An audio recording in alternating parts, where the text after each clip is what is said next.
या न्यूज बुलेटिनचे सहप्रायोजक आहेत गोकुळ.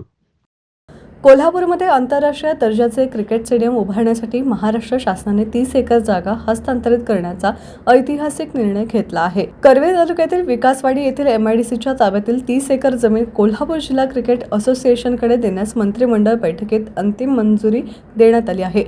KDCAचे अध्यक्ष छत्रपती संभाजीराजे यांनी स्टेडियम उभारणीसाठी सातत्याने पाठपुरावा केला होता. 3 सप्टेंबर 2024 रोजी मंत्रालयात झालेल्या उच्चस्तरीय बैठकीत या प्रस्तावाला तत्वतः मान्यता देण्यात आली होती.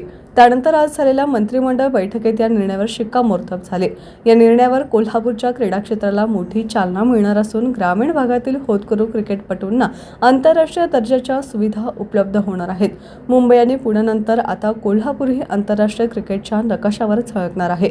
या निर्णयाबद्दल छत्रपती संभाजीराजे यांनी मुख्यमंत्री देवेंद्र फडणवीस, उपमुख्यमंत्री एकनाथ शिंदे, उपमुख्यमंत्री सुनेत्रा पवार तसेच संबंधित मंत्री, लोकप्रतिनिधी आणि अधिकाऱ्यांचे आभार मानले आहेत.